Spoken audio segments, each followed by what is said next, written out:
Hey, Gavin. Hey, Louie. It's nice to see those bangs push out of your face. Why, thank you. It's good to see you deep in the heart of Texas. Can you see like old, like, I don't want to say old me. It's not old me. It's young me, I guess. It's young you. The 2006 jumped out. Yeah, you haven't looked that good since you hit 50. And I know. It's very clear. Yeah. I'm here to make it clear. What is that your senior picture that's in the middle? These are all three of my senior portraits. This is my fancy one. I guess this is the like tuxedo one, and this is my casual one. My casual tuxedo one. The casual one's great. I don't want to. There's pillars, which is a little fancier than upstate New York casual. We have hay bales, but I have to say the like tuxedo one, very classy. Like, have you submitted for James Bond yet? Do you think you could take over for Daniel Craig? I think I'd be better than Tom Holland. How about that? Oh man, we just lost our one listener, Tom Holland. I know. Tom Holland's gonna call in next week and be like, "Excuse me, the fuck." Hi everyone, welcome to the Mixed Reviews. Hey guys, this is a film podcast. We take a film subject such as an actor, director, or mini genre, which we will be talking about this week, and we give you a big history and we talk about what we like and what we don't like so much. Yeah, we mix up those reviews. And this episode, it's just you and me, Gavin. It's just the classic formula, the winning formula, I would say. I've been watching a lot of Carol Burnett, and what she always likes to say is, it's a family show tonight. Yes, it is all in the family, which I appreciate always. Our rated PG podcast for families. Medea's The Family Mixed Reviews. Yes. Oh God, can you imagine? Woof. Don't even pitch that to Tyler Perry. He'd go crazy. I've been threatening to start watching his shows on BET. They look so unhinged. Especially the White House one. Yeah. Every time I see a preview for that during Drag Race, I'm like, what is this? The Oval. But yes, hello, hi. I'm so excited. We have not done a mini genre in a very long time, and we have one for this episode. But before we jump into that, the last episode we had our good friend Manish on to talk about Mr. Ang Lee. I don't know if you guys saw on Twitter, I made the joke, "You wouldn't like me when I get angry," which is a throwback to the Hulk, which surprisingly no one voted for in our poll. But it is funny how you were immediately canceled after that joke. Yeah, I was canceled. Yeah. They said you're just a dum-dum. But we did ask you guys to go online and to vote for your favorite Ang Lee movie. And oh, honey, they were real mixed. It is all over. Goodness. A lot of people were hemming and hawing, I would say, over what to vote for. Gavin, I saw that you were crying that Lust Caution wasn't getting as much love. I was like, girl, you really thought Lust Caution was going to get? I was in tears, baby. I was like... Not enough lust, not enough caution. Nope. In last place was my pick, Eat, Drink, Man, Woman with 15.3%. Lust Caution, which was Gavin's pick, and Other tied for second place with 22.4%. And the other was, across the board. We had a Crouching Tiger. What else do we have? We had The Wedding Banquet. Brokeback. A lot of Brokeback. The Ice Storm. Which I'm triggered. I know. If you guys could audibly, hear stares, that look I just got from Louie, it's a great movie. The amount of people I know, I'm basic. It's fine. And in first place, Manisha's pick, Sense and Sensibility, came in with 40%. I will say I am very surprised. I did not know that there was that much love and goodwill for Sense and Sensibility, especially considering it was his first English language film. It's kind of like early in his canon, but people live, laugh, love it, and so do we. So yeah, the goodwill that movie generates it just knows no bounds, and I didn't realize it either, and I love that movie. It's nothing to take away from that movie. Glad it won, but I was impressed. Yeah, I would say like from the people that responded to us with other, I think like Brokeback was like the most mentioned. And I don't disagree. Gavin, I loved your post of and if you guys haven't seen, Gavin posted a lot of extra bonus content on the socials. My favorite one is us talking about the cameos in Brokeback Mountain. Linda Cardellini, Anna Faris, what's the hot guy from David Harbour. You know, the fun thing about being able to do that is the visual component. So people get to see like how great Anna Faris's hair is in her small role. Truly. So thank you guys for listening to that last episode. Thank you, Manish. And that is Ang Lee. So now we are putting him aside. We are saying thank you so much for coming. And we're moving on to our new episode topic. And like I said, we haven't done mini genres in a while. And I could have sworn that this topic was a suggestion from a listener. It is. Who? Go on. It is my friend Kim, who I actually invited to be on this episode. She's a very talented editor, and I would love for her to come on the show sometime, but she is shy. Oh, okay. So she was like, you guys take it. You guys got it. I was like, okay. Not gonna force you onto the airwaves. No. We would never. But we are gonna take your idea and do it. Absolutely. Are you ready to gas up the car? Oh yeah, I am pumping the brakes. I am going from 0 to 60 in 3.5. Just keep an eye on that speedometer. Okay. Yeah. Yeah. We're crossing state lines. Speedometer, odometer, dashboard, confessional. Your hair is everywhere. Honestly, it really is. It's a problem. Except for my head. But hello, everyone. Hi. We are talking about road movies. It is maybe one of the most overlooked mini genres of film, and yet every major director has at least one road movie in their canon. You've got your Scorsese's, your Spielberg's, you have your king of the road movies, Wim Wenders. So like it's all over. Animated, absolutely. Drama, comedy. Like I think doing this episode, you know, we kind of realize there are just so much to get into. There's a widespread of it, and also kind of, I think, and we're going to get into this, is like, what makes a road movie? Yeah, absolutely. Does one even need a road for a road movie? It's funny. There is a subset of road movies that don't involve a road, and they're called no road movies. Yes, very. So as we both came to learn while doing the research of this, mini is maybe not the right way to describe this genre, but it is sort of a subset as well as a catch-all. I don't know. Yeah. You know, rarely is a film genre both a winter and a summer, but this one pulls it off. She does it. She has the range, you know. So Gavin, is there anything else we should say? I mean, do we want to have that convo right now before we try and do a rewind? Like, no, I think we should get into it in the rewind, baby. This is just the intro. Okay, you love a rewind, so let's get into it. I do. Fasten your seatbelt, Louie. It's gonna be a bumpy night. This reminds me a lot of Romy and Michelle when they're like, woo! And then the car stops. Okay, woo! And she keeps doing it. That's us. That's fully us. Oh. All right, let's get into that rewind.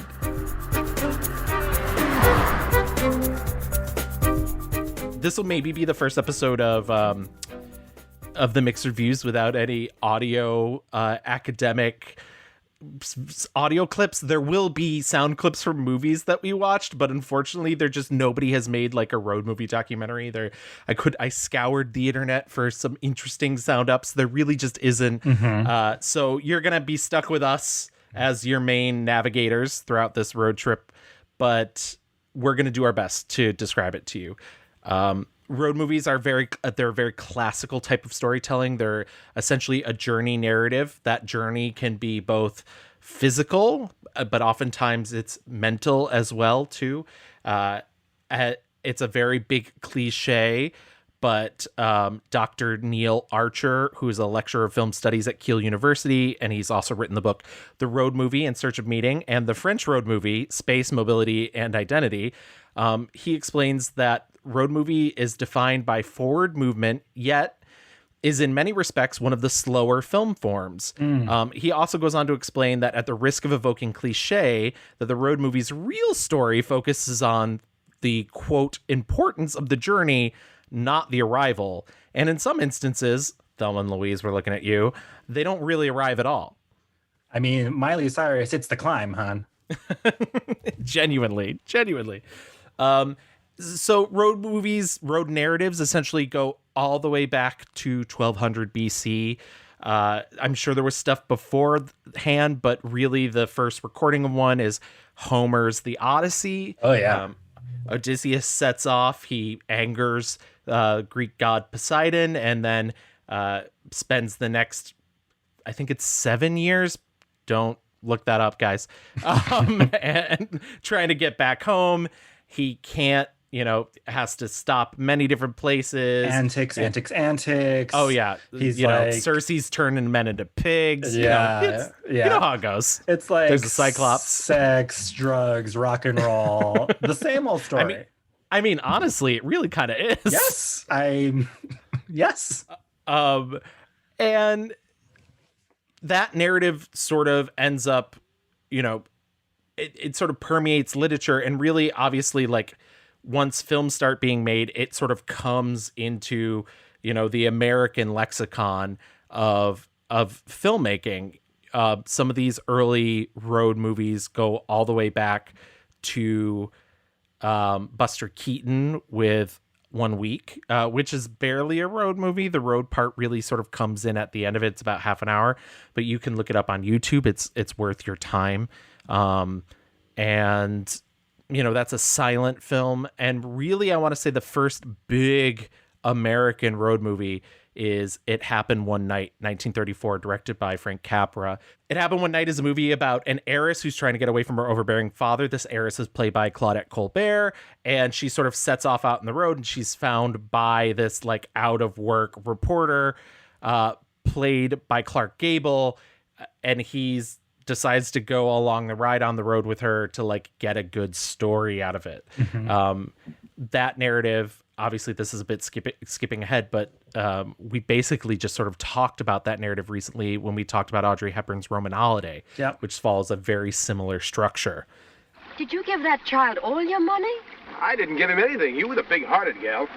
All the money I had was that 10 spot. So I've been thinking you better wire your father. No, sir. I started out for New York, and I'm going to get there if I have to starve all the way. The Odyssey and It Happened One Night, you're going to start seeing like, and I think maybe, Gavin, you and I can argue about like really what maketh the road movie.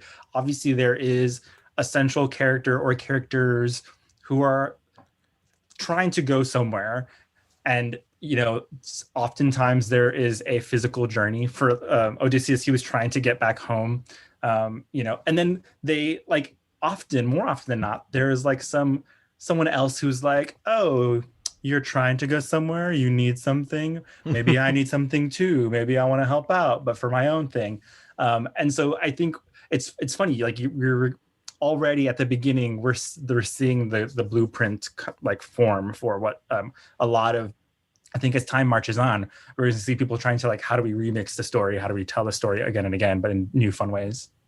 Absolutely. And the reason that the road movie is, and there are plenty of good foreign road films. We are both in the US, but the road movie is often just thought of as a mainstay of US cinema. And part of that is because the United States is so large, and that idea, that go west idea, that westward expansion, it obviously springs to mind. US road movies tend to examine the tension between the two foundational myths of American culture, which are both individualism and populism. And so the road usually is presented in sort of a quote utopian fantasy, with sort of a homogenous culture. And that's like that's sort of the good part of a road movie. And a lot of times the other half of the road movie is the sort of dystopian nightmare. You see that, I feel like you see that more in comedies, Yes. It's almost like, and tell me if you think I'm wrong, but like, it's oftentimes like people who think that they need to mark or conquer country, the vast open road, and like the comedy or the like the it's like a fool's errand. Like no man can conquer the mountain, no man can conquer the woods. Which reminds me, do we think Into the Woods is a road movie? I don't know. I mean, it is a journey. It's a journey, hun. They're trying to get something, not somewhere, I guess, but they're learning, growing. Anyway. The other big countries when it comes to road movies, this will not shock you because they're also vast, wide open spaces. Australia. Yes. Canada. Australia's road movies tend to be a little more darker. It adheres a little closer to their national heritage. A lot of them also deal much more with that dystopian nightmare. You get a lot of like going across the country. I mean, pretty much the Mad Max films, right? Like it's the idea that, society has fallen apart. Everything's a wasteland and it's just getting from place to place. Stop! Turn the rig around. Go back for her. No. Tell him to turn the rig around. Did you see it? She went under the wheels. Did you see it? She went under the wheels. We keep moving. No! We keep moving! He doesn't know what he's talking about! There's other examples of that out of Australia. Dead End Drive-In from 1986, which is a drive-in theaters that are turned into detention centers. You also get a lot of horror road movies out of Australia. I'm thinking back to the Jamie Lee Curtis Road Games movie with her and Stacy Keach. And on the other hand of that, you get things like Adventures of Priscilla, Queen of the Desert, which is both a very gay road movie, but also deals with, diversity in Australia when they run into the indigenous people there, the Aboriginal people there. Walkabout, a film from 1971, also deals with the Aboriginal people. I don't want to talk out of school, so I will be upfront in saying I have not seen Walkabout. Either. Because I know that there's positives and negatives of that movie. So we talked extensively about Priscilla, Queen of the Desert in our Dragon film episode. So if you want to hear more about that. And I do want to say, like, there almost hasn't been a subject in our last little bit that we haven't ended up talking about a road movie without realizing it. Even things like Cicely Tyson in The Trip to Bountiful, which is a road trip film for an old woman who's trying to reclaim part of her past that she's lost and part of her individuality and freedom. Would you say Life of Pi is a road movie? I would say accidentally. I would say Life of Pi is an accidental road movie because there's no intention at the beginning. Right. Obviously they're on the ship, but then he truly is on this quest to survive on this the journey of survival tiger. is forced on him. Which isn't quite as easy as people who intentionally set out, but that's sort of what happens in this genre as well. European road movies tend to be a little more internal. And I'm being very general and broad in these. I don't want everybody to be like, well, I listened to this episode of the Mixed Reviews and they said European movies are internal. But there's a lot of the journey is much more about self and less about traveling from place to place to place to place. Right. I think it's like also though, in the US, it like the internal is accidental, and that's almost the point, right? Like they kind of understand like, oh, I got here, but it doesn't even matter that I got here because I've found something about myself. But because there's so much American myth with going out west and conquering the mountains of the Rockies, like I don't know, and I could be wrong, I don't know that there's that same mythology of Europe and driving around like that. Does that make sense? Right. There's certainly an element of colonialism for a lot of parts in Europe, but yeah, exactly. Moving from place to place, especially with the advent of cars, which I didn't even mention, by the way. Obviously, like road trip movies, they exist. Wizard of Oz is a road trip movie. Yes. They clearly down a road. I mean, she's yellow brick. The metaphor is, the metaphor is there as well. But I mean, it's pretty obvious. My, people come and go so quickly here. Follow the yellow brick road. Follow the yellow brick road. Follow the yellow brick road. Follow the yellow brick road. Follow the yellow brick road. Follow the yellow brick road. Follow the yellow brick road. The spread and more common aspect of owning a car, which occurs in the 1950s and 1960s, the urbanization, the tearing down of people's homes to create highways, sort of creates this new era of road movies. And you see it also reflected in literature. You know, you get Grapes of Wrath, which is essentially both a road book and a road movie. You get Jack Kerouac, all these things about sort of the myth of the journey and the traveling and the things that happen during the journey. Yep. That all sort of comes about really in the 50s and 60s. As I was saying, the European films, some of the ones that I'm specifically talking about, I mentioned Wim Wenders up front. He, early on in his career, does a road trip trilogy, which are a trilogy in themes, not necessarily in plot, but Alice in the Cities, The Wrong Move in 1975, and Kings of the Road in 1976. He then goes on to do The American Friend, Paris, Texas, and Until the End of the World. So like Wim Wenders is just like all about the road and all about the journey, and finds it as like a great framing device in order for him to present these people to you. And really you sort of get to learn from them as they go. The French road movies, maybe the most famous one is Agnès Varda's Vagabond, which I think shares actually a lot in common with one of the most recent road trip movies, Nomadland. It's about a young girl who decides to drop out of life and live off the land. The big difference between those two films being parts of Vagabond are sort of presented in a documentary style, and you're learning about this woman through the people that she met on the road, whereas Nomadland, the documentarian, is essentially the main character. I'm not saying she is a documentarian, but it's very similar. Like, she's a woman who's like getting into this life and learning about this life, and I saw a lot of mirror reflection in that, and good. That's a good thing. That's that's not a criticism. Spanish road movies tend to be a little more female oriented, which is kind of interesting and kind of neat. And a lot of that seems to come from, they sort of take influence from the American road movies that are about women, which doesn't really start happening. I mean, the earliest one you kind of get is Alice Doesn't Live Here Anymore, the Scorsese film, which you could argue is maybe not fully a road movie. But Jonathan Demme's Crazy Mama, and then Thelma and Louise later on, and Herbert Ross's Boys on the Side. But once again, those are really late entries. You know, those are like starting late 80s, early 90s. Yep.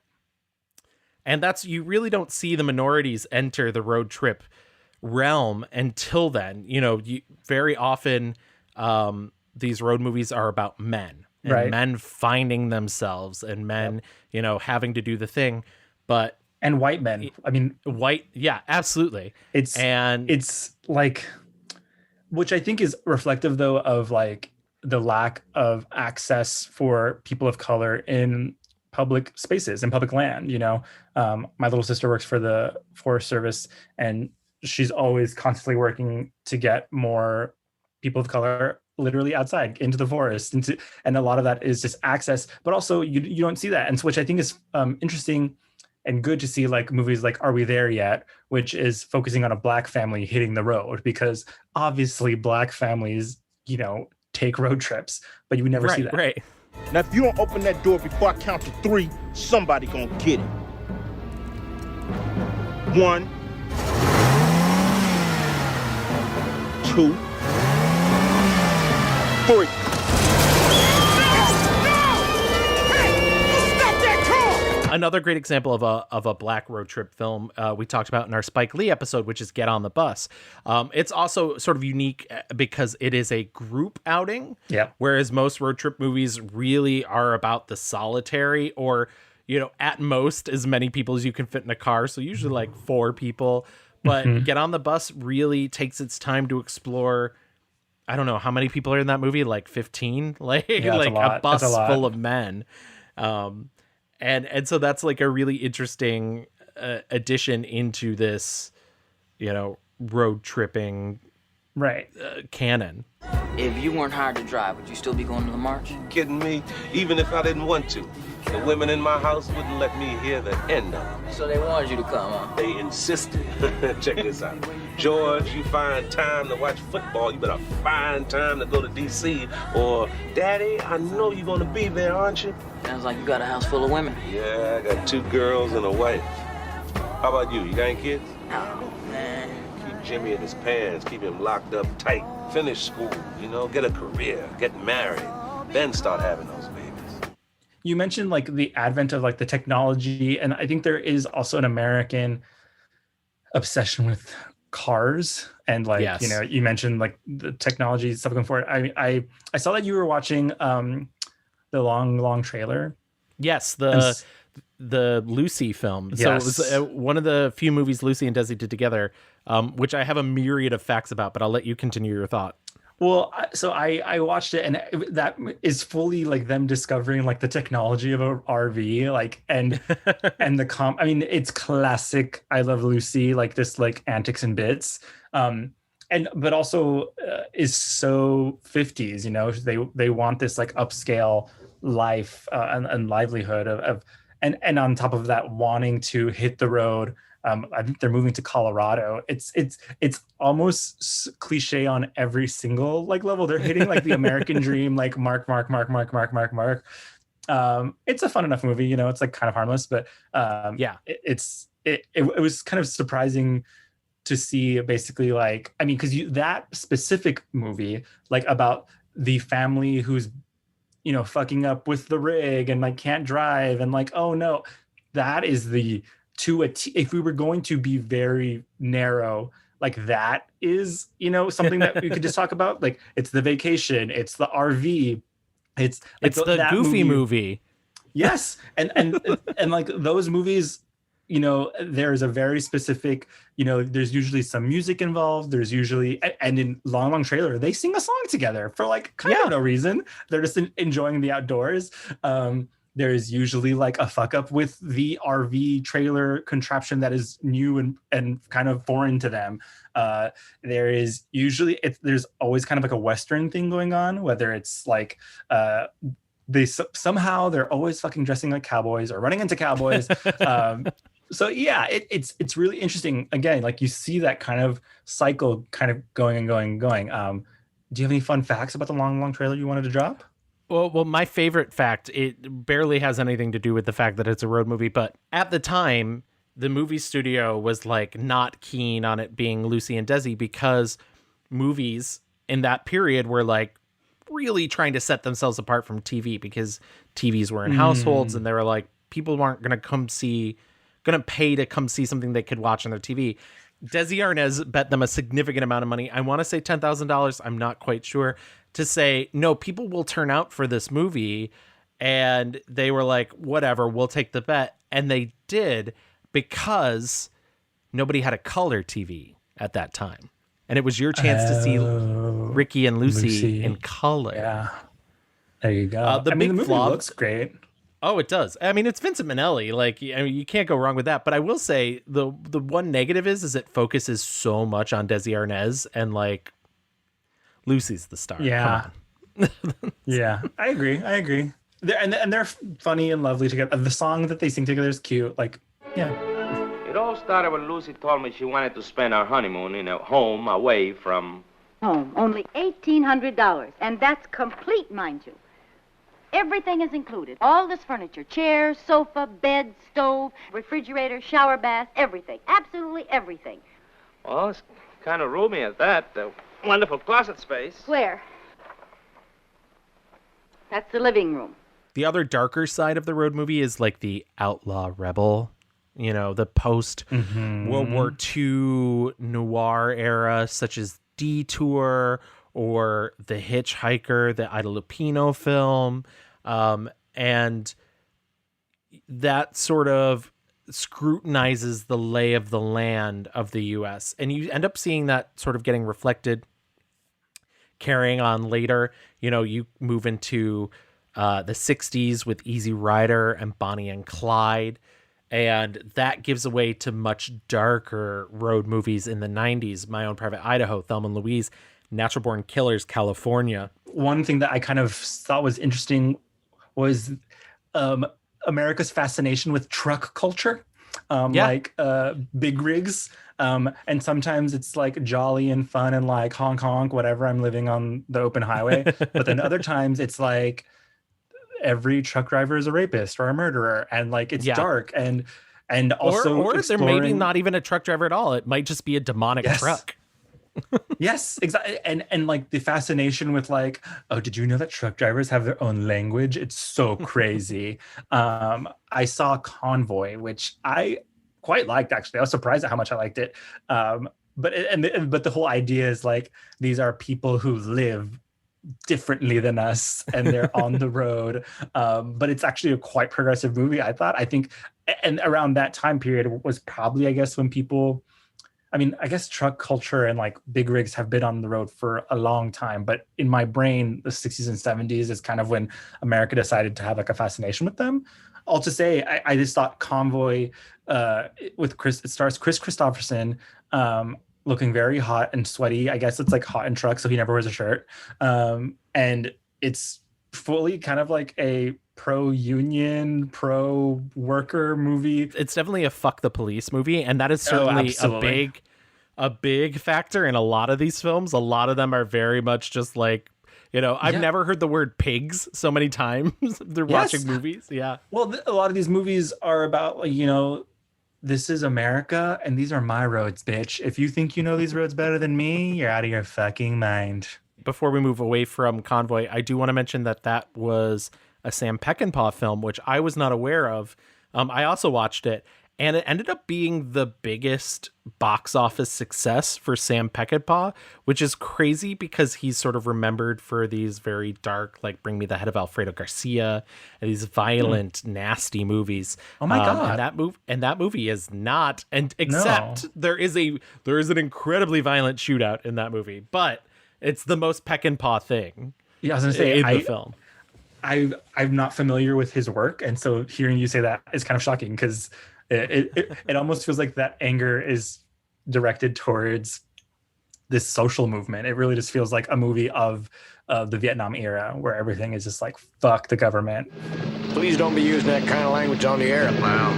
Especially don't be using it in regard to my beautiful black truck, over. That thing you call a truck? It's the worst pile of garbage I ever had the misfortune of writing a citation on. And, Martin, you better take a look up the road there, fella, because we got us a roadblock with 20 armed men. On the opposite side of that, I did want to mention Steven Spielberg's one of his very first films.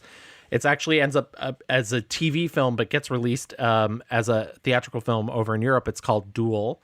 And it's about a man trying to get home as he's stalked by a trucker.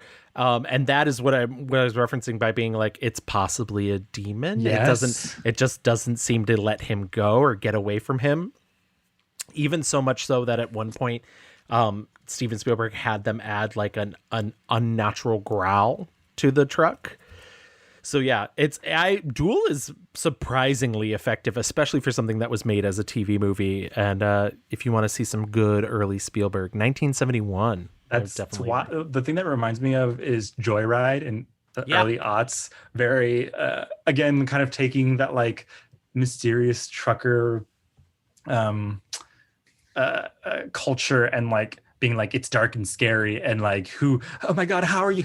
How do you know my name over the little fucking radio? It's crazy. Stop. No. Duel was a big reference point for Joyride, more on that terms of like Outlaws, you get Terrence Malick's Badlands, you get Paper Moon, which is I love Paper Moon, but it is like real on that tip of like he's not a good person, but like he's a con man, but you know, she's a kid. It's cute. I love Paper Moon. I highly recommend checking that out. Peter Bogdanovich. That's from 1973. Smokey and the Bandit in 1977, which we talked about in our Sally Field episode. Yes. And so like I said, we've touched on a lot of these films in a lot of our previous episodes. So we may not go super duper in depth, but I can recommend going back and listening to those episodes because we probably talk about them just a bit more. Yep. The Blues Brothers is another good outlaw road movie musical from 1980. But also John Landis, so go fuck off. I think it is worth mentioning. I would venture to guess if you asked a certain population of Americans and you said, what is the quintessential road movie? I think a lot of them would say National Lampoon's Vacation. Absolutely. Which is to the T like a road movie. And we talked about before for John Hughes in that episode. And which is funny because I don't think a lot of people would think about that, but it's because he wrote the original National Lampoon's story that was in the magazine. Is that right? Am I remembering that right? Yeah. And so they made the I don't think he made the movie. No. But I remember we watched it for that episode, and they've made many more. There's like a whole canon of Vacation. The first one I watched was Vacation Las Vegas. I remember seeing that one a lot as a child. I know they went to Europe in one of them. And just a couple, maybe not a couple, but like 5-ish years ago, they made the Loose sequel, I guess. Yeah, like a semi remake, right? But also sequel. It's like the son is Ed Helms. Yeah, Rusty. Yeah. And you know what? I gotta say, I was ready to not like it, and I think it was kind of effective. I laughed. I think there is a whole other subgenre of this where it's like the gross out stuff. Like, and Vacation probably is part of that. It sets up like very dumb.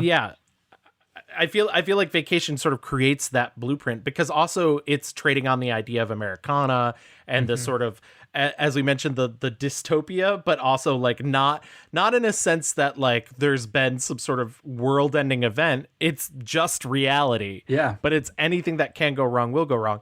And from that, you end up getting things like the movie Road Trip or Euro Trip. Yep. These sort of gross out, I believe the some people would say sophomoric comedies. And the thing is, like, I rewatched both of those movies and I'm like, these aren't good, but they know what they are.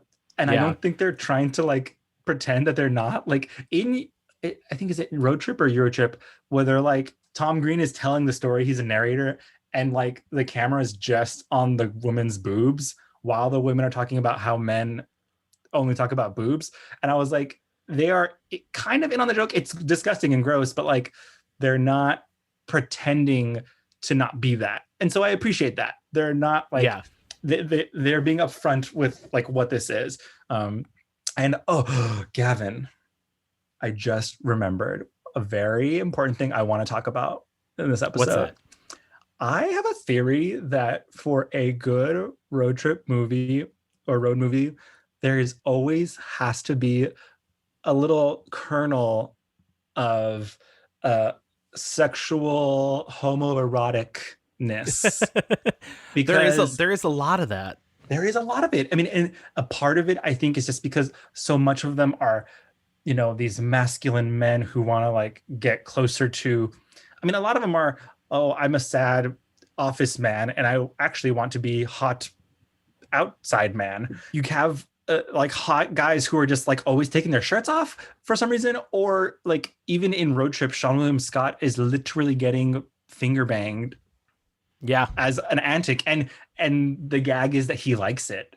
And I remember being an impressionable young homosexual and being like, Sean William Scott is so hot, and he is asking for 3 fingers in his butt in this movie.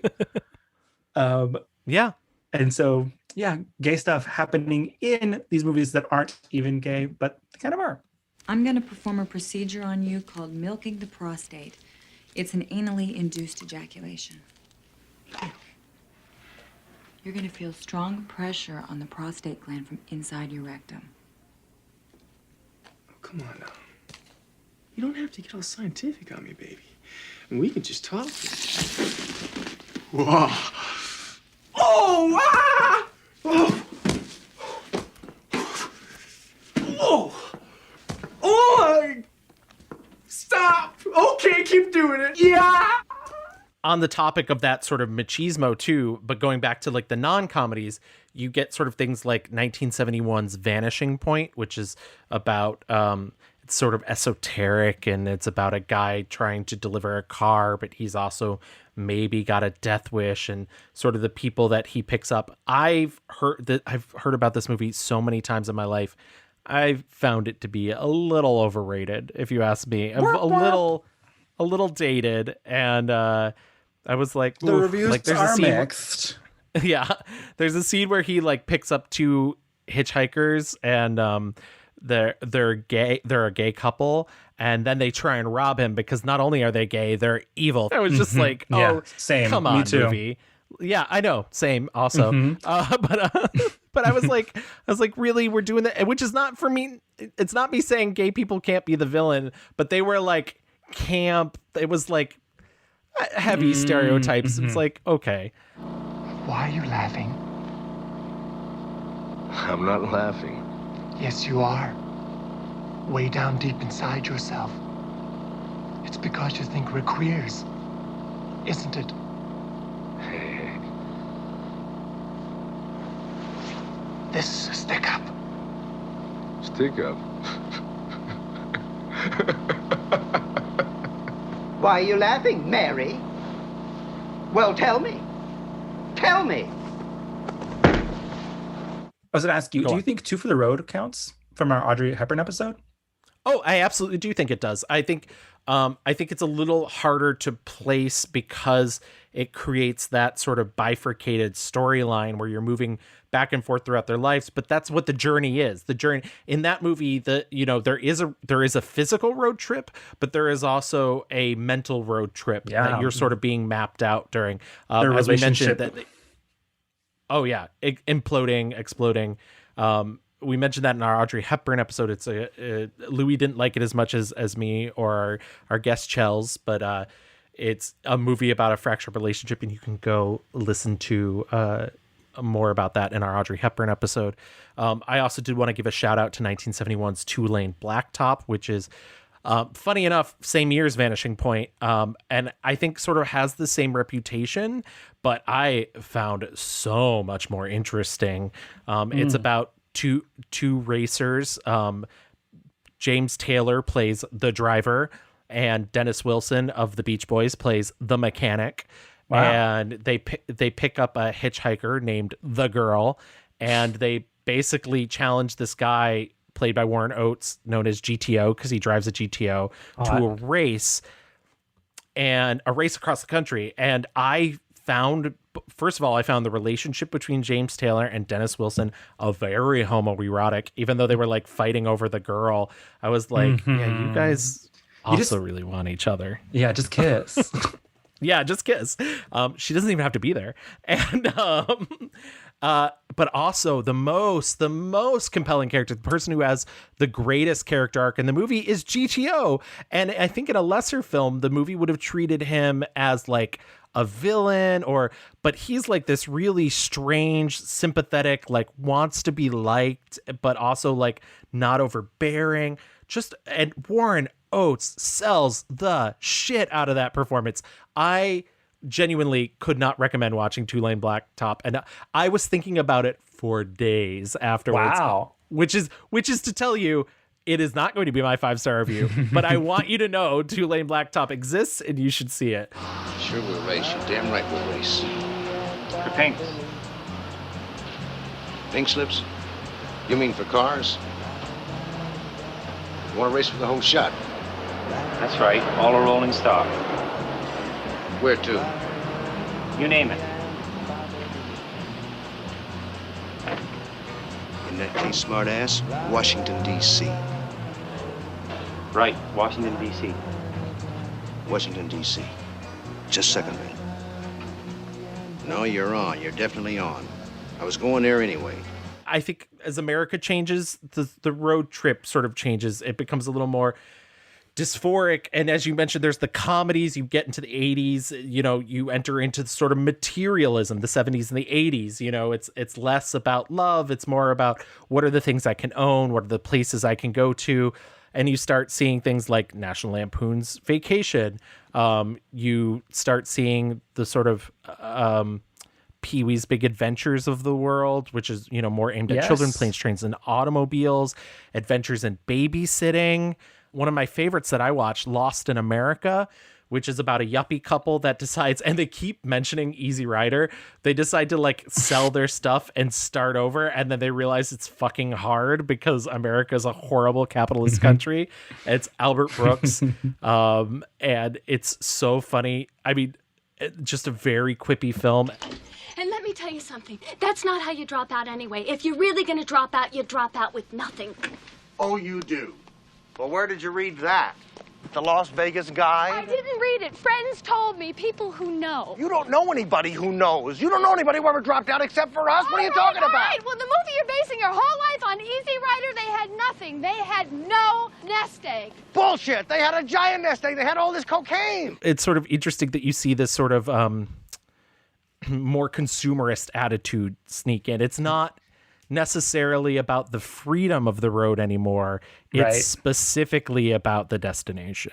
That reminds me a lot of like Rat Race, which is fully kind of this like takedown of, you know, how dumb Americans are in this rat race, like it's for money. It is for the product.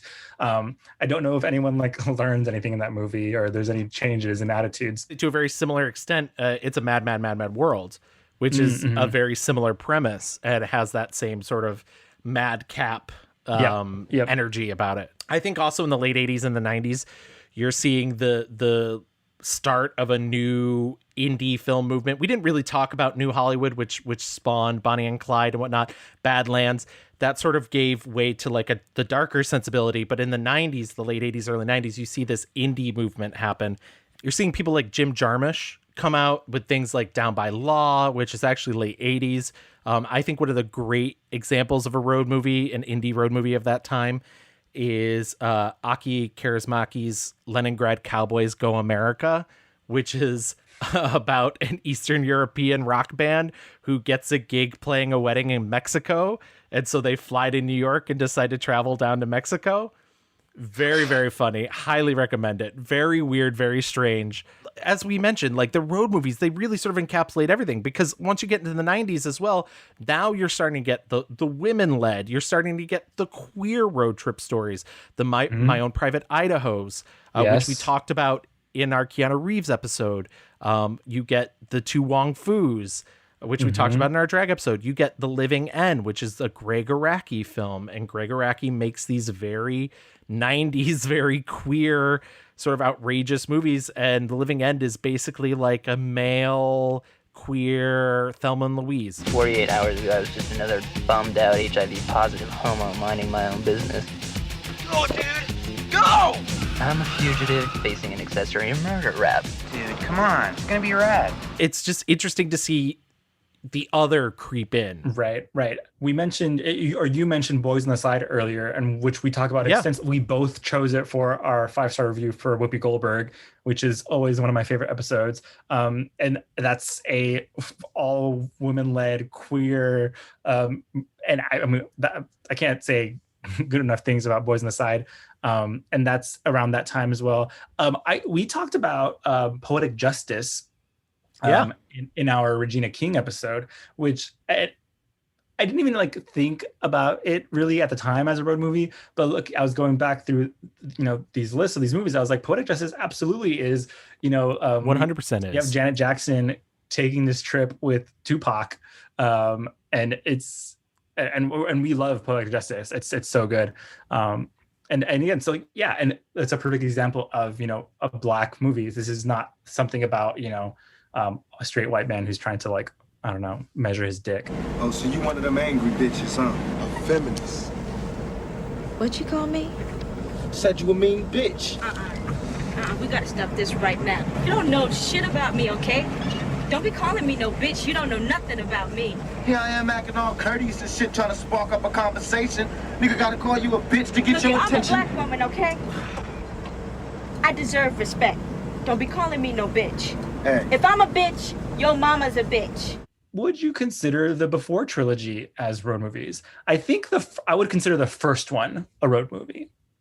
See, I would think the first and the second. I think the third maybe doesn't necessarily. The third is so interrupted. It's sort of, constantly being. But I think the first movie has a lot of momentum as to like them going places, and then the second movie also like has a lot of momentum of them traveling around France, and which is not to say they don't go anywhere in the third movie, but I think the first two movies really cover that. But yeah, and those are romantic road trip films, about love, about finding each other, not all these films I'm going to mention are necessarily about that, but similar things occur in Y Tu Mama Tambien, which is a road trip movie to a fictional place. We talk about Y Tu Mama Tambien in our Diego Luna episode. Also, the film In America. You see these sort of road trip films that revolve around love stories that are maybe not the classical journey through love. Right. Is this also a good time to bring up, because I think probably the 90s is when you start seeing animated road movies. We mentioned the Goofy movie, but I literally was thinking, The Road to El Dorado, Finding Nemo, which I know came later. But Finding Nemo is absolutely a road trip film, which is why it's funny that it is also Albert Brooks. Yeah. It's almost like to a T a road film. And I want to say in the second Finding Nemo, there's an actual truck involved. I didn't like the second Finding Nemo, but the first one with Laugh Love. Up, I think, also kind of fits the bill. So there are definitely. Do we even think The Emperor's New Groove is kind of a road movie? Like, I would count The Emperor's New Groove. Yeah. So there's a lot of fun, and like no matter what you're into, there is a road movie for you out there. As part of the no road movies that we mentioned, boat trips can sometimes be a road movie. One of the greatest examples of that being The African Queen, starring Humphrey Bogart and Katharine Hepburn. But one of the great modern no road movies, I want to say, is Embrace of the Serpent, which is a Colombian film. It's directed by Ciro Guerrera, who is directed one of my favorite films of last year or 2 years ago called Birds of Passage. Really fascinating film about traveling down the Amazon, told sort of in two parts that are referencing each other. Really interesting, beautiful imagery, and totally worth your time. And I think also the early 2000s, the sort of post 9/11 world, gives us the sort of re-examination of the American, road and the ideas there. And you get things like Jim Jarmusch's Broken Flowers, which I also think is a bit of a reaction to Lost in Translation, but it's never been proven. It's like the anti-Lost in Translation. Kelly Reichardt's Old Joy. You get, one of the earliest mumblecore movies, the Duplass Brothers, The Puffy Chair. You get Little Miss Sunshine, which is a quote unquote indie film, but like has that cast. So LOL. Alexander Payne's Nebraska, you get, and Stephen Knight's Locke, which is maybe one of the most roadiest road movies because it literally all takes place in Tom Hardy's car as he's like listening to messages. Do we also not get Harold and Kumar go to White Castle? Absolutely. You know what I love about Harold and Kumar Goes to White Castle is I think you could easily lump it into those sort of like gross out comedies, the sort of road trip, Euro trips, vacation films. I think it's a little smarter than yeah, I agree. I mean, I think Neil Patrick Harris has a lot to thank for Harold and Kumar single-handedly reviving his career, which honestly, I don't know how I feel about that. If I could turn back time, I would get him out. I mean, for what, Harold and Kumar? For a good Doogie Howser joke? To what end? Yeah. To what end? We also get Almost Famous around this time. Yes. Yeah. Which I rewatched, and I just thought it was still so affecting. I love that little... It's a good movie. Yeah. It's a good... Yeah. I am a self-proclaimed... I've said it many times. I will say it to you in person. I'm not a Cameron Crowe fan. Okay. Almost Famous, great film. Yeah. Is he really good? Is he the same person who did Jerry Maguire? Yes. Yeah, I don't like Jerry Maguire. I think we've talked about this. Getting to the more towards the now, even something like Andrea Arnold's American Honey, which I think is like a much more grounded look at a road movie. I don't love that movie, but I think it's good. Mm-hmm.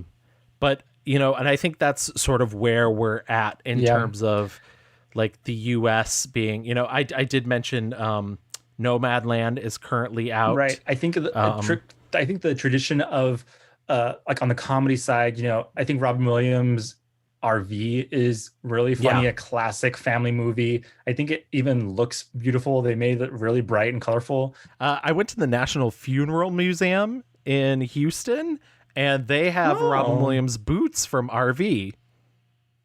Why?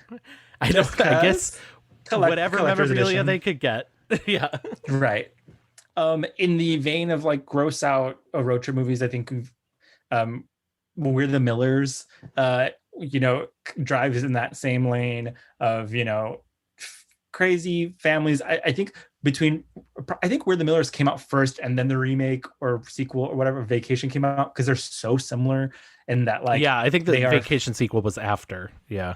It's very much about like families who, as opposed to like RV and other families who are kind of well-mannered, these are families behaving badly, and you see Christina Applegate, fucking vomiting everywhere, and Jennifer Aniston, and doesn't the kid in We're the Millers get like a scorpion like bite on his balls? Like it's they're really just like trying to amp up the energy and the twists, I guess.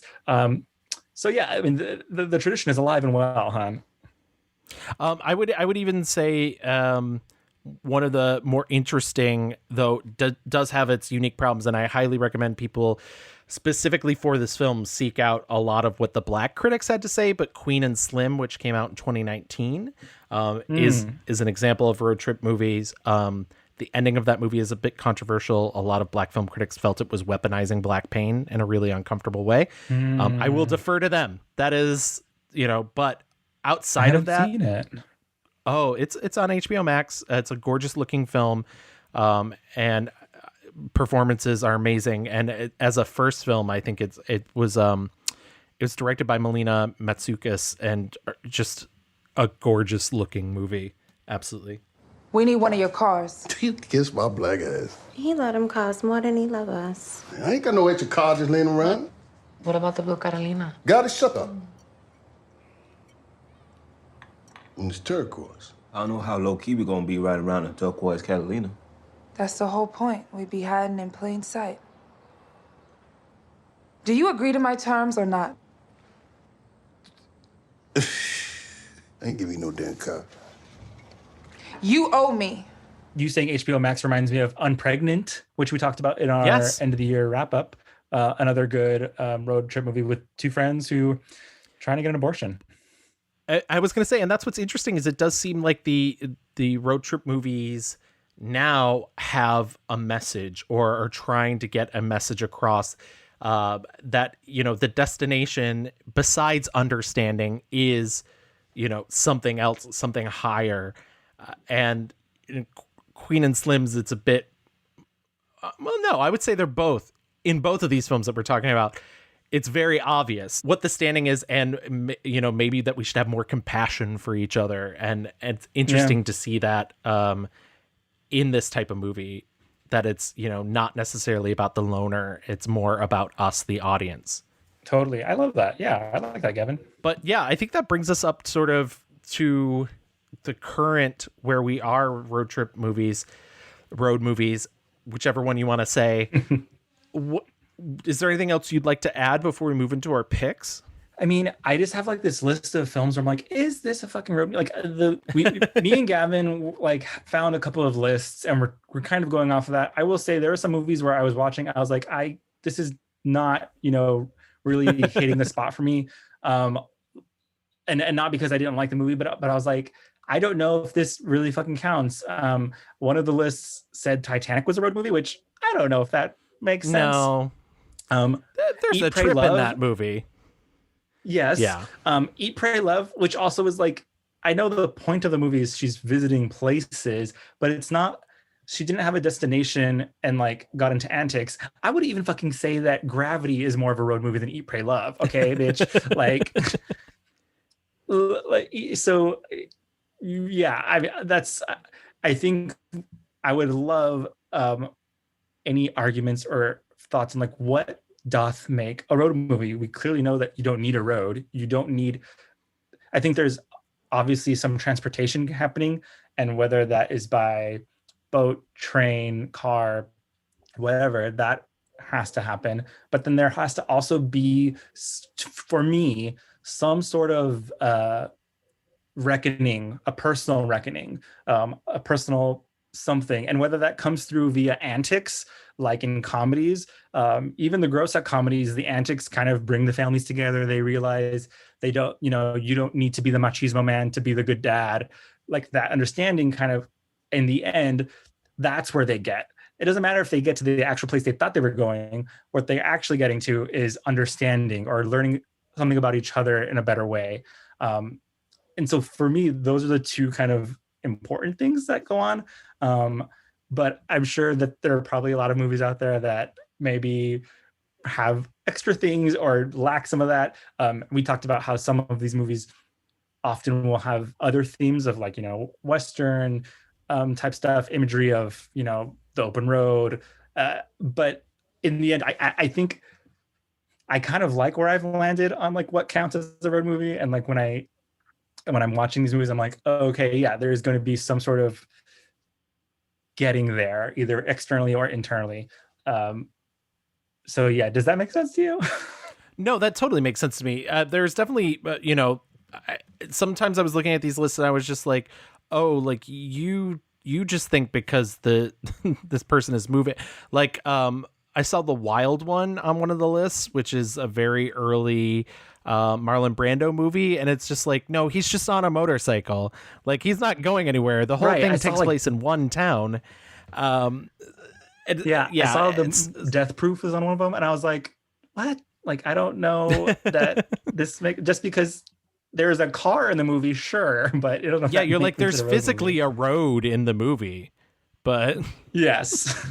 I'm sure that there's a lot of, and hopefully there will be a lot of back and forth, like what, and I challenge our listeners to think on it. What do you think makes a good road movie? I even thought, like, does The Road to El Dorado really count? Like, they get to their location pretty soon in the movie, but the understanding of self kind of keeps happening. So it kind of does count, even though they've already arrived. Yeah. Usually I think in the perfect road movie, when they get there is when the like kind of zenith of emotional understanding also happens. It kind of comes parallel. And some movies that doesn't really happen. So it's a little more tricky and icky. But all that being said, Gavin, I think there's a lot of discourse to be had here. And I think, I think you did a very good job kind of wrapping up a fucking mountain of movies in a mountain of time in a tidy way. That's one of the things that we always try and do when we do this show is that, we're basically trying to start a dialogue. We're trying to open up a conversation. And if you guys want to contact us with your favorite road movie, even outside of the poll only allows us to do 4 choices. So please, tell us what you love. If there's a road movie that you've been watching for years that you absolutely loved, or something that you just happened to stumble upon, or something that we didn't mention, we would love to hear from you. Obviously always on Twitter at The Mixed Reviews, and you can email us at reviewsmixed@gmail.com. Seriously, please do. We want the engagement. That being said, why don't we get into our picks?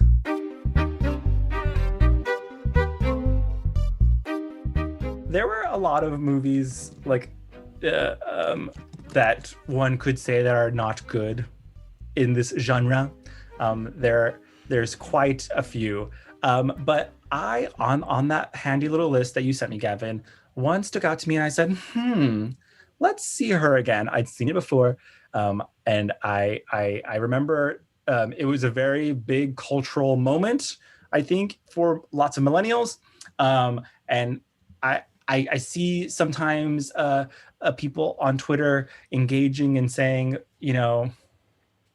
things about this movie. But I'm so sorry, sweetie. 2002's Crossroads is beyond trash, mama. It is so, so bad. Shonda Rhimes, honey, I do not know what you were doing. Someone hurt you. It might have been MTV Films. They said, we need Britney on screen stat.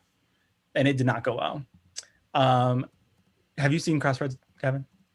I have seen Crossroads. Yes, I did not rewatch it.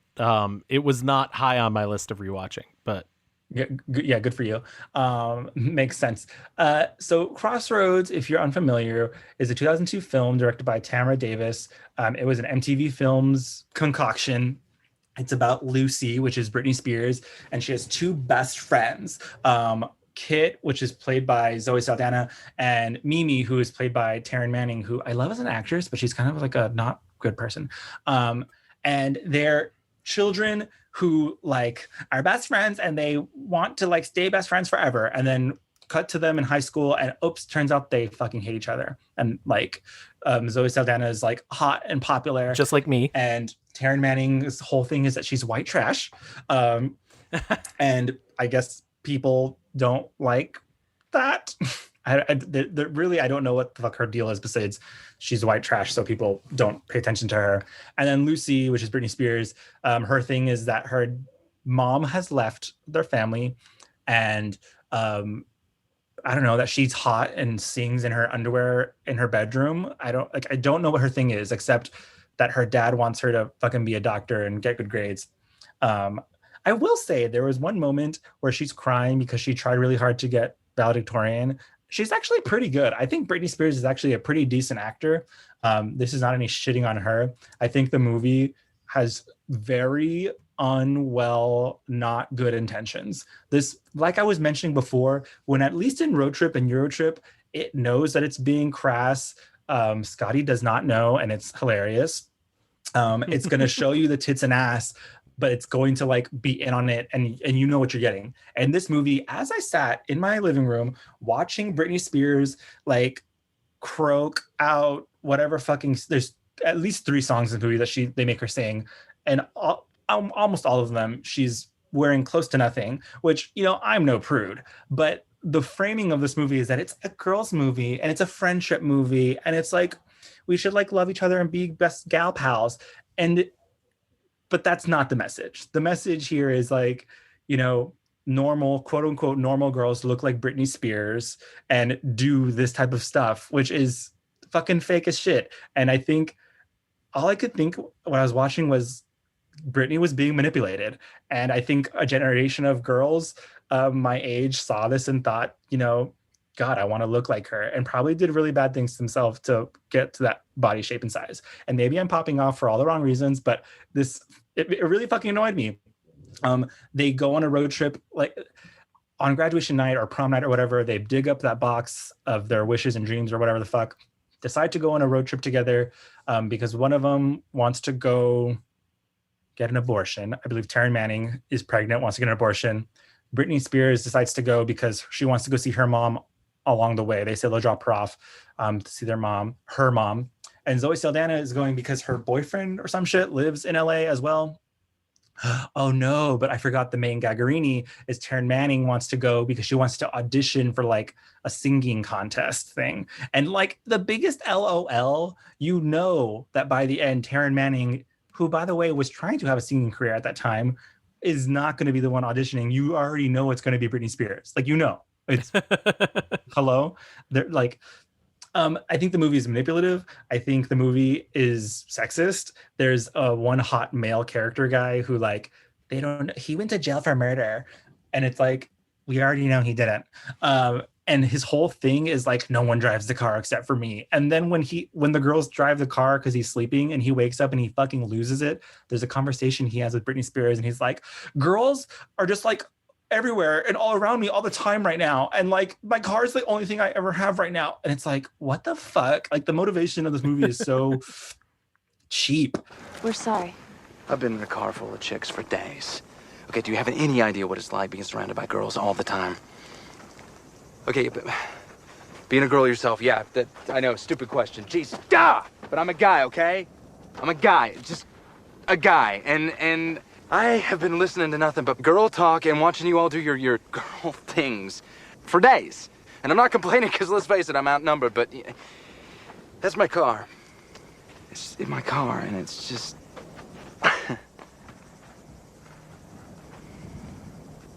It's the one thing that hasn't been taken over by chicks. Okay. Literally, Euro Trip is better than this movie 1000%. No. I do think that Britney Spears is a good actress, but this movie looks like it was concocted in a lab by the MTV overlords and like the fucking people who are puppeteering Britney Spears in life. It's horrid.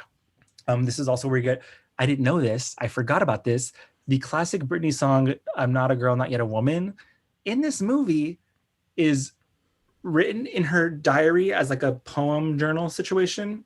And then the hot guy who she fucks and loses her virginity to, he's the one who writes the music to it for her.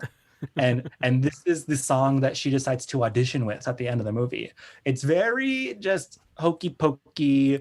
I was going to say like, that okay. That's very burlesque of it. Yes. And I'm like, I know that the Britney management was like, okay, we're going to have Britney Spears lose her virginity on the big screen because that's what happens in this movie. Like, yeah. and literally it's framing Britney Spears. Okay. Wow, that movie affected you a lot. I'm probably not going to be as deep with my 1-star review, I will say. I'm sorry. I got heated just then. I just really got heated. I'm so sorry. So my 1-star review is going to be in the 2000s. You actually already mentioned it, and it is the 2015 sequel remake of Vacation. Now, I think if you were to go back and watch National Lampoon's Vacation, you would see that the rose-colored glasses are not so rosy anymore. And you would maybe question why it was so popular when we were children. That being said, I think this film is so much worse because, this movie, both, as I mentioned, functions as both a sequel and a remake. So when it's not trying to do, when it's not hitting these very lame beats about a family and how they should love each other and spend more time with each other, even though all 4 of the main characters are heightened cartoons of people, like literally their child is a serial killer in the making. It is, on the other hand, doing the same exact beats as National Lampoon's Vacation. And so I think what the writers, Jonathan Goldstein and John Francis Daley, who actually both directed this movie as well, forgot about like what makes the original special. They forgot that there is an actual heart there, that like for as awful as, Clark Griswold is, the Chevy Chase character, there is a heart there. There is a reason why Beverly D'Angelo's character stays with him, why he's able to rally his children. I think Ed Helms' Rusty Griswold character doesn't have any of that. So I guess I should start by saying Rusty Griswold, it's been years since the Vacation films. He's now a pilot. He has a wife played by the only bright spot in the film, Christina Applegate. And seriously, what did Christina Applegate do to deserve this? She's his unhappy wife. They have an awkward 14-year-old son named James and a 12-year-old psycho named Kevin. And he realizes his wife isn't happy about having the same old vacation every year. So he decides to recreate the vacation from the first movie where they drive to Wally World because there weren't enough red flags to begin with. along the way, they stop at her old college. They run across a suicidal raft guide at the Grand Canyon. Mm-hmm. They run afoul of a trucker who may be trying to hunt them down to kill them. They visit his sister, Audrey Griswold, now played by Leslie Mann, and her husband, played by Chris Hemsworth. So we have talked about this very briefly before in our Chris Hemsworth episode. Right.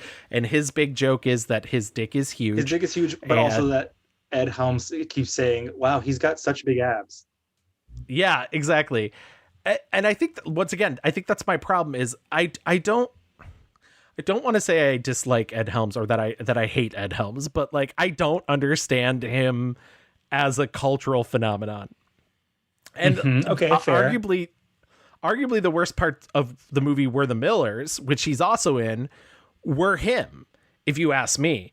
And so I don't think he has enough charisma to carry off this like nerdy but lovable dad, and I don't think he ever finds a way to tap into the serious realm that I've seen him do and be good at, but enough to tap into the like serious realm that's not immediately undercut by the fact that they've decided that he's just a raging fucking idiot.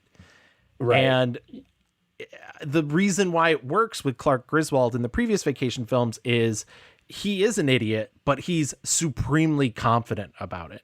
Right. And I think the like self-loathing of this Ed Helms character undercuts every move that they make. On top of that, I don't know. I hate vomit gags. I don't need them. Sure. I never need a vomit gag. There's multiple of them in this film. I don't. The funny thing is this movie isn't anywhere near as problematic as some of the other movies that I was considering for a 1-star review. But honestly, I honestly, and I know this is going to sound awful, I would almost rather it be problematic than be completely bland. I thought so. Okay. It's so funny. You think it's bland? I do. I think it's so bland. I think it's uninteresting to look at for the whole movie.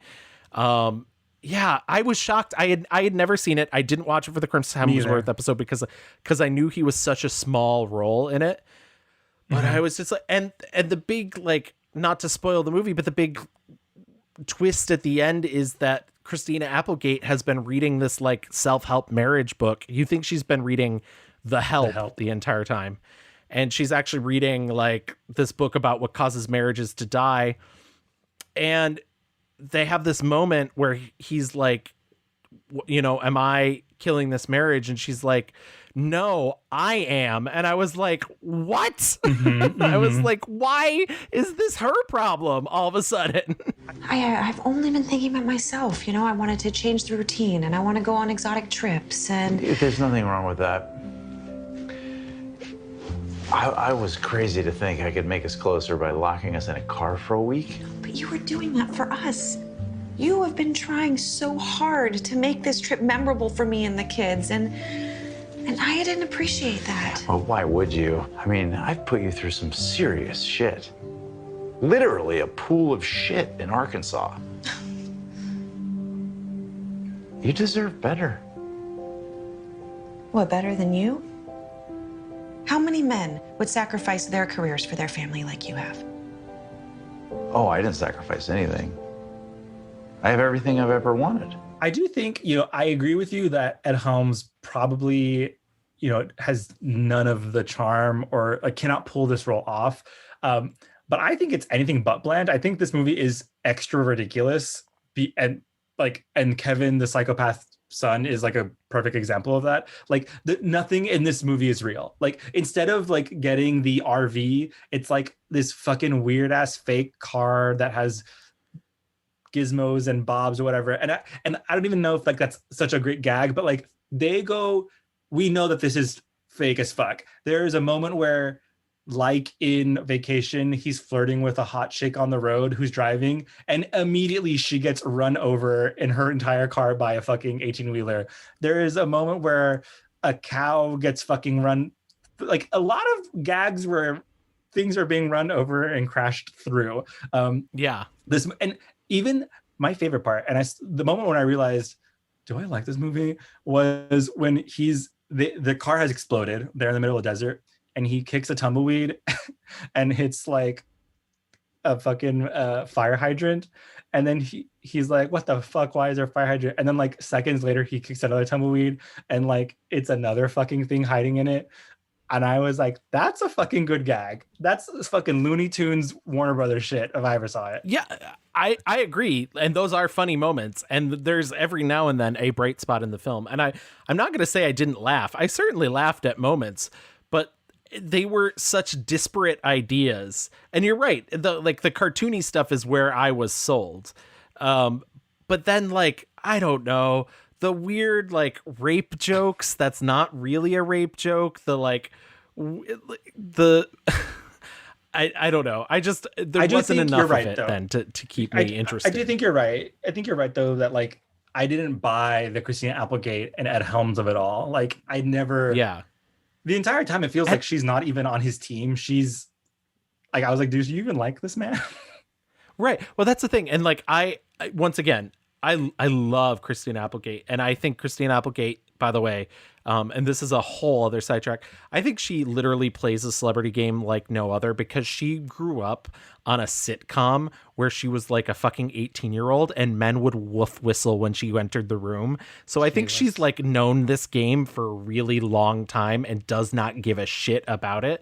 And so she's going to make her money where she can make her money, and good for her for that. But she's so good that I just didn't want her in the, like about half an hour in, I was just like, get her out of this, like literally kill her off if you can. Just let her get paid and let her go. Please, no. Is there anything else? I'm interested to hear what else were you considering, or maybe you didn't like for this episode. My other one that was very tied up until maybe a couple hours ago is 2006 Risk Cutters: A Love Story. This is a movie I'd seen before.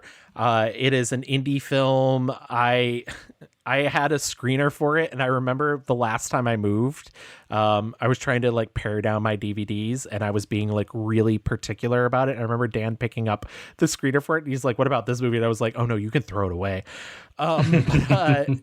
It stars Patrick Fugit, who's also in Almost Famous, Saved. and Saved. Yeah, is that the same guy? Yeah. Mary, this is a Vespa. And Shea Wiggum and Shannon Sosaman, and there's a lot of like great, but because it's 2006, like sort of up and coming, like Leslie Bibb's in it, and Will Arnett's in it, and Nick Offerman's in it. And essentially, and I'm going to do this real quick, but it's the idea that when you kill yourself, you basically come back to Earth, but everything is just so much worse. And like nobody smiles and everything. And the main character is trying to traverse the afterlife to find his girlfriend, who he killed himself over, who he finds out is also there because she killed herself afterwards. But along the way, he meets Shannon Sosaman's character Mikkel and falls in love with her and realizes, and like, listen, the central gag that like haha suicide is funny wears pretty thin about 10 minutes in. Yeah, romanticizing killing yourself is not cute. No, and so the whole movie, which rides on that, derails really quick. I will say the one good thing about the movie is Tom Waits is in it, and I love anytime Tom Waits gets to act. But other than that, like most of this movie is just utter garbage, and I don't enjoy it. But I did rewatch it for this, even though I knew, and there's just such disparate ideas that just never come together. There's things about miracles. There's a black hole underneath a car seat. When I found out it was based off a graphic novel, I was like, oh, this makes sense. So, yeah, there it is. Okay. Well, were there anything else that you saw that you didn't particularly like? The only one that I think is worth mentioning is 2012's The Guilt Trip. And I only mention that because of Barbra Streisand. She hadn't acted in so long. And the last thing she did before that was like Meet the Fockers, I think. And I don't know if she's done anything since. I guess I haven't like researched that much, but she acts so infrequently. And I even like the idea of Barbra Streisand is the mom of Seth Rogen, but this movie just doesn't go there. It doesn't have the guts to really fucking either be really emotional and investigate like what's really going on, or to go there and meet the Fockers and be ridiculous and outrageous. It's just cliche after cliche after cliche. Like, you know, Barbra Streisand just being like a Jewish mom does not make like a funny character. And Seth Rogen, it's so clear like he's a bad salesman. This movie is just about, there's also a subplot about finding this man that she was in love with. It's a weird fucking plot. So she was in love with a man that was the love of her life, but then she decided to marry Seth Rogen's father and have Seth Rogen. And so there's this whole thing of like, oh, find your true love type thing going on. It's a very convoluted, complicated, and the bits don't land. There is not enough of really anything. I don't think there's a more lukewarm movie that's, I mean, it's called the fucking Guilt Trip. Can I just say it was written by Dan Fogelman, who is the writer, director of the 2018 bomb Life Itself and creator of This Is Us. So that should explain why there's no jokes to be had. You know what the fuck, Gavin, I swear there is one gag at the end that I'm sure that he was very proud of, and it's very This Is Usian. She has named her son after the guy that she was in love with but didn't marry. And at the very end of the movie, they meet that man's children, and like the daughter is named after Barbra Streisand's character. And it's like, oh my God, They loved each other because they named each other's. Imagine naming your fucking kids after the man who got away or the one who got away. Like, that's fucking weird. That's not romance, mama. But there were many other, you know, 1-stars in my canon, but the Guilt Trip is such a good choice. The Wild One was another, but I'll be honest, I had more you know, closer to 5-star reviews than I did 1-star reviews. So why don't we get into our 5-star reviews, find out what we liked better. I'm just gonna go out there, hun. I decided to like have fun on this episode. Okay, I decided I had no tears left to cry, and so that is why my pick is 1995's A Goofy Movie. I just don't think that there is a better encapsulation of every single thing that makes a road movie good than A Goofy Movie. It has literally everything. There is the tension between a father and son who clearly don't see eye to eye. That's a joke about the song Eye to Eye.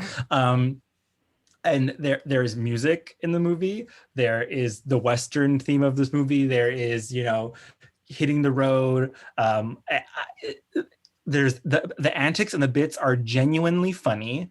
It also, I think, just feels so iconically of the time. It's such a perfect time capsule for 1995, but it also has aged so well. It doesn't feel dated at all. It was directed by Kevin Lima, and I think it's the only movie, or was the first movie that Goofy was a star in. I think Mickey and Donald have a quick cameo in it. Also introduced like this universe of Goofy adjacent characters. Like we had known about Pete. Yeah, Goof Troop did exist before. Yeah. And then this was the reason why they didn't cast the same actor to play Max was because this was Max slightly older. This was high school Max. Love that. And the name, the voice of Max is so like clear. Like his voice, it's Jason Marsden. It's like that voice. You're like, oh, that is the millennial kid animated TV character voice. So if you don't know, really quickly, Goofy in this movie is the father of his son, Max Goof. They have like, essentially Max encapsulates the angst of every young teenager, wants to be cool, wants to be liked, is trying to get the girl, is insecure about himself. His father, literally, his fucking name is Goofy.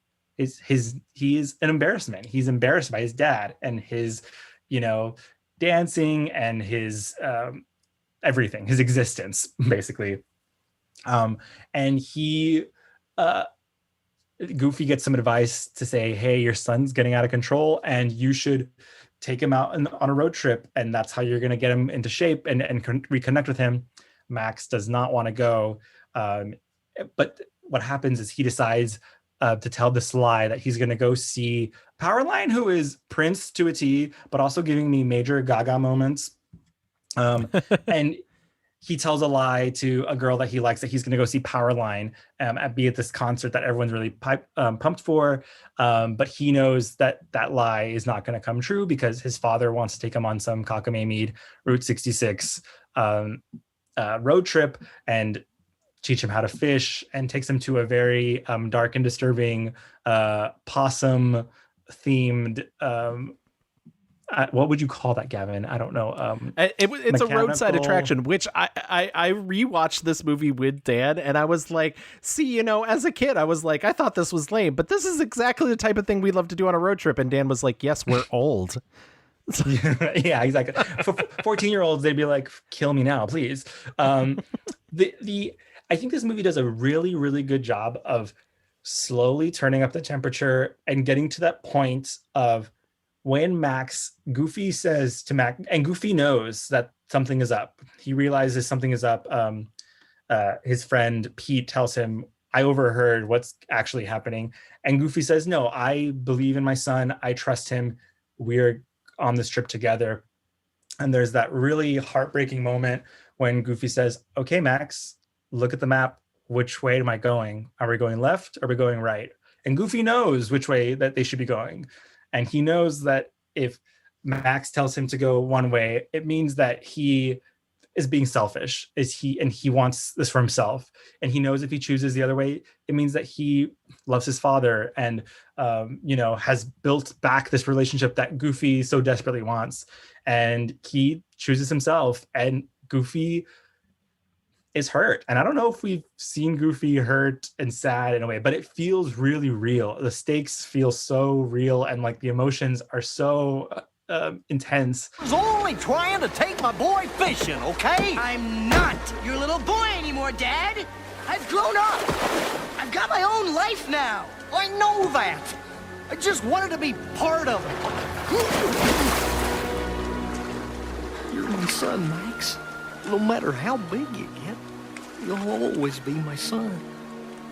As a kid, that really affected me. And I like rewatching this, I was like, oh, I feel these emotions. Like, it's funny that that movie is so sophisticated for a project that Disney really did not consider, because like it's not part of the Disney Renaissance. It comes during that era, but like, but it's a project that Disney didn't care about. Right. And I think it's the emotions of disappointing your parents is just like such a, like you said, sophisticated thing to tackle. It's not like, I think Disney more frequently goes for the easy hits of like misbehaving or, selfish type stuff. I mean, this just feels like there could be no greater punishment than the disappointment that Goofy feels for Max in this moment. And I just like Goofy is kind of like that Griswoldian character who is kind of an idiot, but he just has so much love. What you were saying is missing from the Vacation movie. Like, it is just here in spades. He cares so much about Max, and he just doesn't. And their main problem, which I think is, what a lot of these movies are about, is like they don't know how to communicate. They're not on the same page together, and just trying to get back to like. Eventually, they do get to LA. Goofy kind of like is able to get him into the Powerline concert, and so like the emotional climax of this movie is met also with the actual physical climax of the movie. Goofy and Max have found an understanding. They now understand each other, but also Max is able to get it all in the end. So all it took was for him and his dad to come together. And I love there are a lot of great road movies, but I think this one just kind of distills it all really, really well into a really easy, fun, but emotional package that truly, like, I don't know a better movie. I'm going to get us out of a Goofy movie in just a second, but I do want to say there are two behind the scene facts behind the scenes facts that I think are worth talking about, which is the first being Tevin Campbell, who played Powerline. Now, Disney is very famous for the fact that they won't rotoscope a character, but they really wanted to make sure Powerline's movements were incredibly fluid. So what they did is they shot him doing the dance moves in front of a green screen, and then were able to it's early animation compositing. It's really fascinating. The other thing, we've talked about Jeffrey Katzenberg a lot on this show between the Disney Renaissance and the DreamWorks animation episode.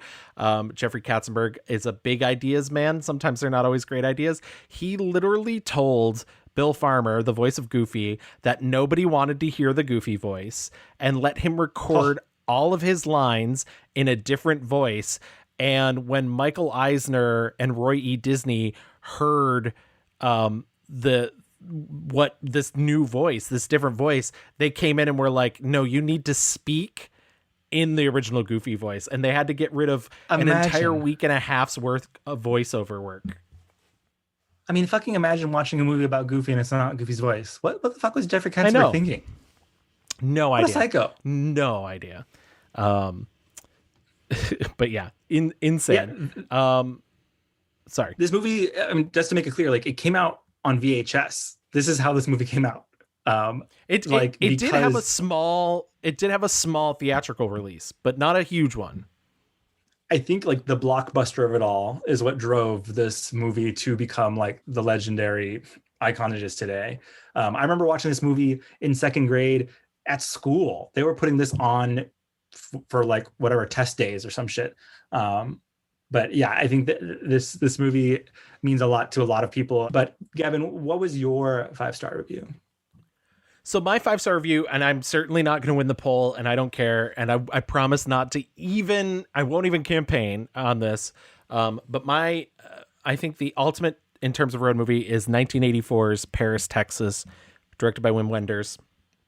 Paris, Texas is a film starring Harry Dean Stanton. He's a man who walks out of the desert after experiencing a dissociative fugue. He's been missing for 4 years. A doctor finds him, determines he's a mute, but eventually is able to contact his brother, played by Dean Stockwell.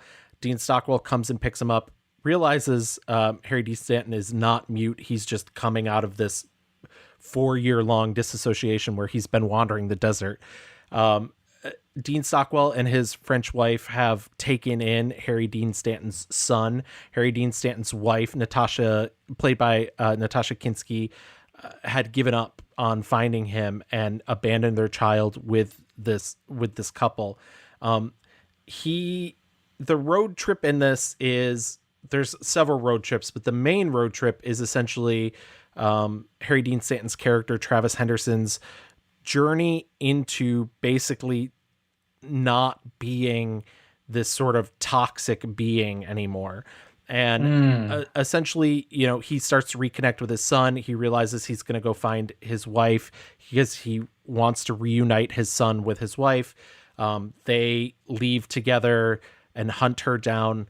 I'm not going to tell you where they find her. I'm not going to tell you a lot of stuff, but I will say Natasha Kinski ends up being the real heart of this movie. There's a lot of stuff she has to play with very minimal dialogue that she has to play in her face. The ending of this movie is really the last half an hour of this movie solely. But essentially, the through line is Harry Dean Stanton's Travis Henderson character did something truly awful 4 years ago, and it was driven by his own insecurity. That insecurity created by toxic masculinity that pervades all of us. He was very jealous of his wife existing out in the world. He was constantly living in fear that she was going to leave him.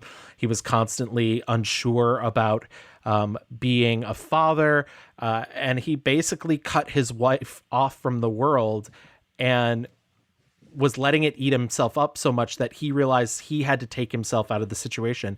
And so he disappeared into the desert. And as I said, Natasha Kinski gets some really beautiful moments in it too. There's a great moment where she tells him that she tried to stay in contact when she left her son with Dean Stockwell and his wife, and his wife would send her pictures and she had to ask her to stop because it was too painful to watch him grow up without her. Don't you want to see him? Yeah. I wanted to see him so bad that I didn't even dare imagine him anymore. Anne kept sending me pictures of him until I asked her to stop. I couldn't stand the pain of seeing him grow up and missing it. Why didn't you keep him with you, Jane? I couldn't, Travis. I didn't have what I knew he needed. I didn't want to use him to fill all my emptiness. It's this very American, the idea of Paris, Texas. No one goes to Paris, Texas in this film, but essentially Paris, Texas is a place where he bought land because they were going to build a house. And so that is the destination.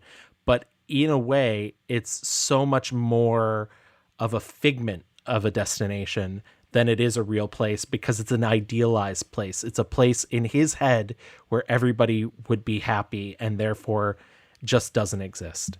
It's a truly, truly beautiful film. I know it has a great reputation, so I doubt my voice really fully needs to be added to it to tell you to watch it, but genuinely take the time. It's a really great film, and it'll tear your heart out. It won the Palme d'Or? Yeah. As well as the Presky Prize. And so, yeah, it certainly got the claim. It was Sam Shepard wrote large portions of it. Essentially, Wim Wenders wanted to adapt one of his plays and then realized that he wasn't interested in the story of the brothers. And so Sam Shepard was like, okay, well, let's do something else. But then had to leave to go shoot something else. So does the movie tell you, I'm so interested now. Because he has, I know men who are still in fugue states of toxic masculinity, honey. It takes longer than 4 years to get out of. But him coming back is like the beginning, I guess, of his kind of detoxification. Cool. Yeah, I'm excited. I think, it's so much deeper. I think you could easily look at the movie and be like, oh, it's about a man who comes back out of the desert and realizes he doesn't, tries to set the things right that he puts wrong, but also realizes he no longer has a place amongst these people. But I think that's too easy. And I think the film asks you to look for something deeper. I especially think Sam Shepard's involvement with it too. A lot of his plays are about deconstructing the American myth. And this is very much, it's that lone male figure, but instead of it being about, he's going to fix his life, he's going to find out everything that's wrong, he's going to fix everybody else's life, and then he's going to get well enough away. And it's just a really, truly beautiful film. Also, music by Ry Cooder. Absolutely wonderful. So if you guys could just see Gavin beaming right now talking about this movie. I was shocked. I watched this last Sunday just sort of on a whim, and I was just I was in tears by the end of it. And Harry Dean Stanton's great, but Natasha Kinski, her scenes, oh man. I was crying all the way through Goofy Movie, so same. Was there anything else that you loved? You know what? This is a basic pick, but I think Little Miss Sunshine is just very effective as a movie. I think all the characters. Talk about perfect casting. I think Abigail Breslin truly is a ray of sunshine in the movie. It's Paul Dano has a lot of great moments. There's nothing to say more about this movie. As much as I make fun of that cast for the fact that they were all celebrities and it was like an indie film, it's a great cast and they all play off each other so well. I have a small list, but I'm just going to get through them real quick. I'm not even going to bother describing them. But just to say you should watch them. The Last Detail, The Passenger, Leningrad Cowboys, Go America, Wild Strawberries by Bergman, La Strada by Fellini. You know, these are the masters. These are people. Zabriskie Point, which was overlooked at its time. I mentioned Vagabond earlier by Agnes Varda. Two-Lane Blacktop by Monty Hellman. Lost in America, which I also mentioned before. These are all really great movies, and I highly think they're worth seeking out. Alice Doesn't Live Here Anymore. Alice in the Cities, which is another Wim Wenders movie. Yeah, these you can't go wrong. There's especially when we're heading into the warmer season, and I don't know who's going to be traveling, if you're going to be able to travel, if you're vaccinated, if you feel comfortable traveling, but like if you need inspiration, man, a lot of these I was watching these movies going like, when can I leave my house? So yeah, for sure. Excellent. All excellent picks. Should we do our mixed reviews review before we get out of here? My 1-star review was 2002's Crossroads. And my 1-star review was 2015's Vacation. My 5-star review was 1995's A Goofy Movie. And my 5-star review was 1984's Paris, Texas. Oh, I'm going to lose that poll so bad. You do it to yourself? I do. Let's put pedal to the metal and get into that fast forward.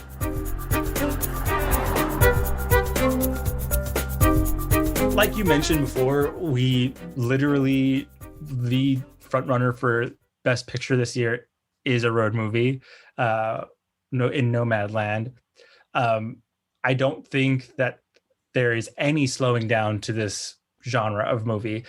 You also had mentioned that there was, like in the 70s, 80s, 90s, this materialism kind of aspect coming into road movies. I think we're now seeing the like opposite end of that, swinging the other way, and a lot of movies now are about, God, I need to get the fuck out of the, like, for the lack of a better term, rat race of the world and reconnect to the earth. I think especially now in our very influencery life that we are living in, and everywhere is a destination. I think even outside of the world of film, a lot of people just love watching, Stanley Tucci, has a show about going places now.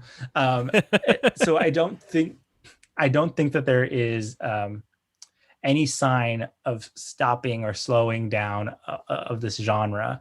And I cannot wait for, after we are in a period right now where we are not going anywhere, and I imagine to come will be just an explosion of art about getting out, about escaping, about, not taking for granted the space that we have on this planet. We didn't mention, but it just popped in my little dumb head, Train to Busan, which we talked about in our zombie episode, and Zombieland, I guess, 2 zombie movies that I think qualify as road movies. What I love about this is there's truly no limit. Well, that's what I think is that, the road movie is never going to die because there's so many things that you can lay over it. I mean, if you really think about it, Logan, a superhero movie, is a road movie. You have Midnight Special, which was a low budget science fiction film, which is also kind of a superhero movie, and really that sort of, or even if you go back to the 80s with Starman, which is just a fucking lovely movie directed by John Carpenter, a non-horror movie directed by John Carpenter, and that's about an alien, and so I think there will always be ways to take the format, to change it up, to turn it into something else and make it into something different. And I think you're right. I do think that we've sort of as a collective have moved slightly away from the materialistic version of the road trip.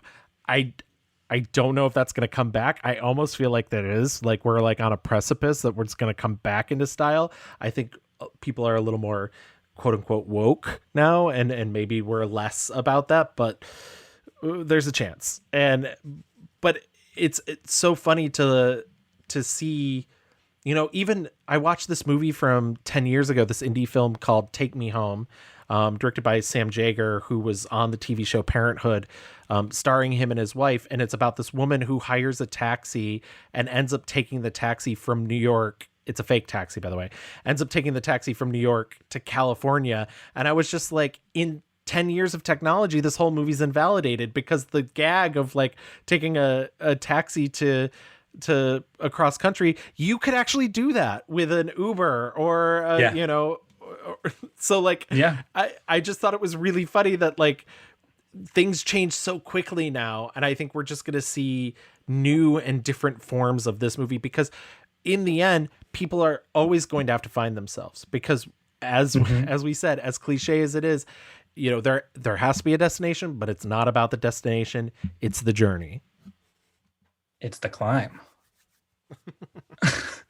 I can't agree more. It's and seeing that kind of transmutation across all the genres is so interesting. And honestly, it almost feels like, and I don't want to fucking get in trouble saying this, but like, it is such an easy way to set up a story, to tell like a narrative arc. Like it's called the hero's journey for a reason, right?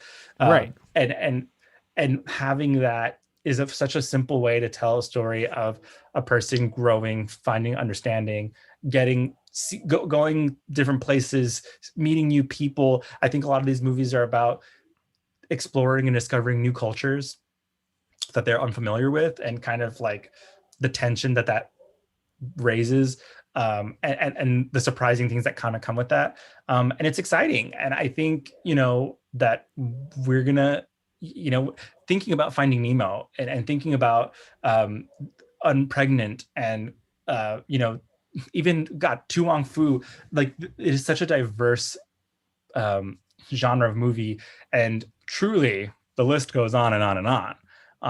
And I almost feel like at this moment, now I don't know that I will ever watch a movie again without being like, is this a road movie? Just everything. But I do think that wraps up our talk about road movies. I think we have come to the end of the road. The journey has completed. I just want to say, I couldn't imagine taking this trip without you, Louie. We're really, oh my God, we found ourselves. I'm Brittany, you're Taryn Manning. Oh my God, it's crazy. As I said, that wraps up this episode of the Mixed Reviews. If you want to contact us, if there is a road trip movie that you absolutely love that we did not talk about, or even one that we did talk about that you want to engage with us with more, you can always find us on Twitter at the Mixed Reviews. Also on Facebook, just type in the Mixed Reviews. You can email us at reviewsmixed@gmail.com. You can find us over on Instagram. It's _mixed_reviews. And if you want to listen to us, as you have been doing throughout this episode, we are on a plethora of podcast apps. We are on Apple Podcasts, Stitcher, Spotify, Audible, Google. You can find us just about anywhere. And if you do listen to us on Apple Podcasts or anywhere that you can leave a review, please stop by, write us a little review, leave us 5-star rating. We'll read it on the show. If you're on Apple Podcasts, who's going to be our 56th review? Come on. We'll read Honk it. Your horn, honeys. Toot, toot, beep, beep. We're perfect for your road trips, hands. But thank you guys so much. Keep an eye out for any extra goodies we put out there, and our poll coming soon. We'll see you next time. Bye.